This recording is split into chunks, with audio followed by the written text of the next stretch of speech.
Hey guys, I'm gonna be talking about some things in this video, some upcoming content. None of them are really leaks, but I do have some interesting information that you might not get from many other sources, so I just figured I would talk about them. Though going into notice, I can't actually show what this is because it's glitched. It's supposed to be the codex dates, and some info on the new Infernal Codex boss, but I will show that in a little bit. Just not on this page. I'll show the date. I'll show how to beat it, good character options, etc., etc.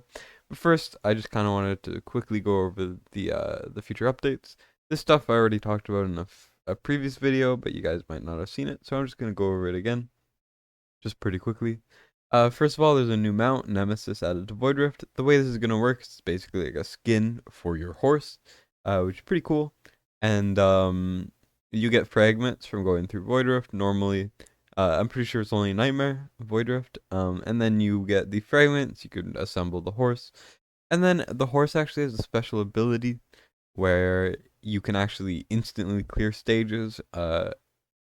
Like on a certain percentage chance. I'm not 100% sure how it works because no one has it yet, not even on Forerunner, but that is how it's supposed to work.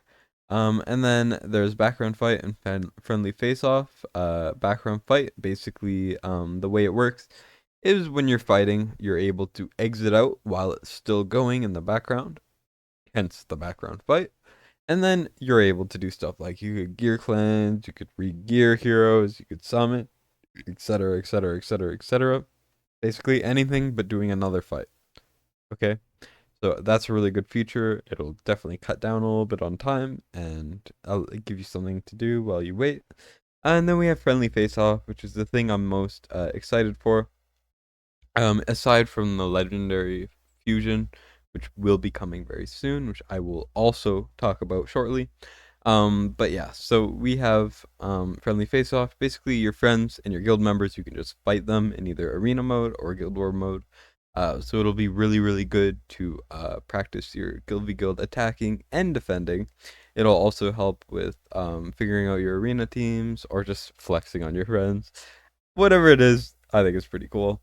And then faction trial. Basically, instead of 3 attempts, you get 1, and then your first clear does not cost anything. So just keep that in mind, and also make sure that uh, you know that you should either do all of your attempts before the update or after. Don't just do a couple, or they won't be counted really well. So just keep that in mind.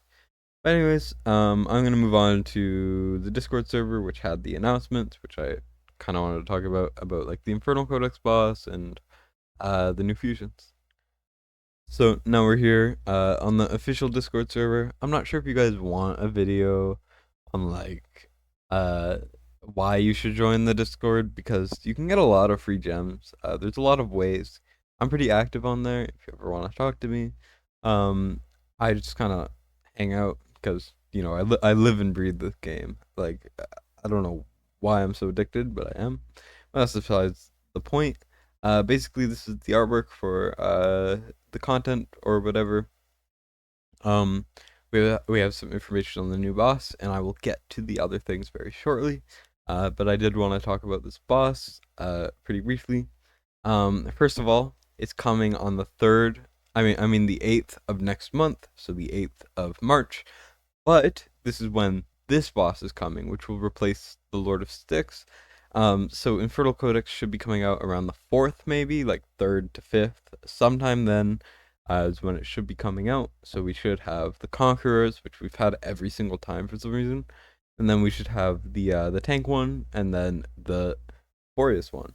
And then the way that the Boreas fight works is it will have like a certain shield tick next to it, and the way to deal with that is you put on DOTs or damage over time effects. So the 4 types here. Let me go to the game while I talk about it so I can give some examples, and I'll also go over some decent characters you could use.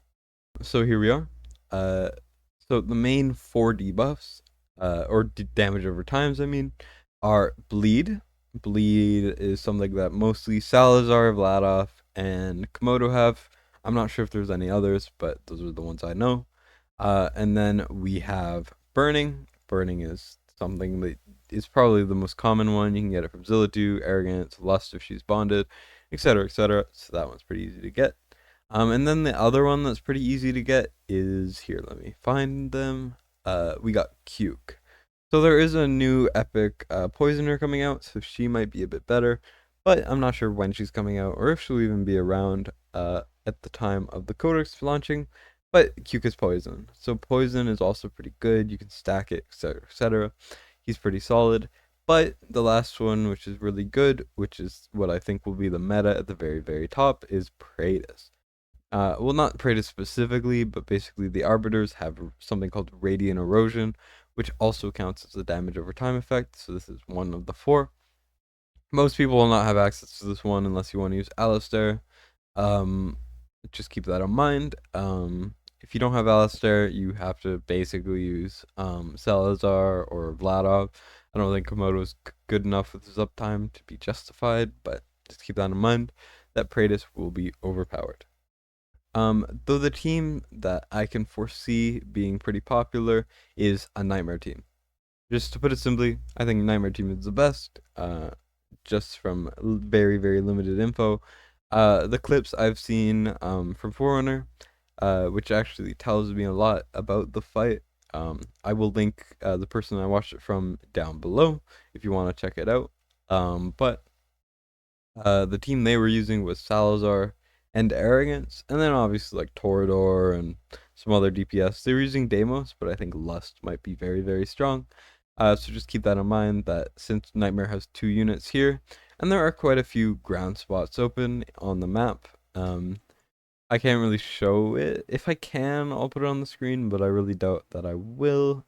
But just keep that in mind. I know Deimos is decent. Basically anyone good at dealing ground damage.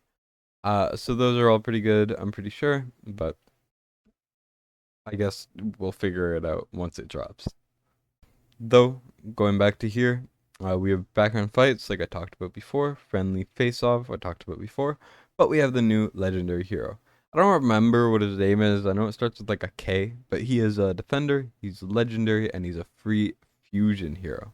I don't hear he's that crazy, but he is very good for that Infernal Codex boss, as listed here. Grade 2, obviously, the defender's always good. Void Rift, he could be good in Void Rift. And also, something else that's cool alongside this is the 2 epics that cannot be obtained, Dryga and Philippa, should be able to be attained finally after like a couple months of them not being attainable, or at the very least Dryga, who is mentioned here. Basically, commanders who compete various events, whatever, pretty expected, will be able to earn Gogran. They can earn Gogran, who is a rare. He's pretty useless, but he is used for fusion. He can be fused into Dryga, and then Dryga can be fused into Crowdor. So it's kind of similar to, if you've ever played Raid, it's similar to like that, what's it called? You know that like, not really wolf, but you know that kind of animalistic looking fusion they had one time where you fuse like 9 of the same hero into the legendary. I assume it'll be like that, but I can't say for sure.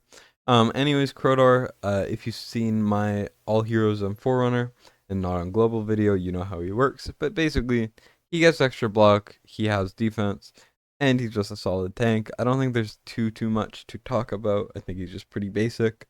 But he is definitely worth going for, worth picking up. This game is very, very generous with their freebies. So definitely go for him when you get him. I don't think he'll be that great. He's definitely nowhere near like Helga level, who's another fusion on Forerunner. But that's besides the point. But that's about it for this video. I should have a lot of stuff coming very soon. I'm kind of swamped in uploads, honestly. I have a lot of exclusive artifact videos to be filming soon. And I also have a lot of videos to edit, a lot of stuff like that. So stay tuned for that. I should have a Should You Summon for this week's banner coming pretty soon, including some leaks of what they look like, but they're not like crazy leaks or anything. But yeah, so that's what's to be expected, and I think that's it for me. Thanks for tuning in. I really appreciate you guys, and if you would like to sub, because sub to beat War Guides, because why not? If you would like, please like the video, turn on notifications. My notification statistics are so unbelievably terrible. It's so embarrassing. But completely up to you. And I'm probably gonna go now. But thanks for watching, and I hope you guys enjoyed. Bye bye.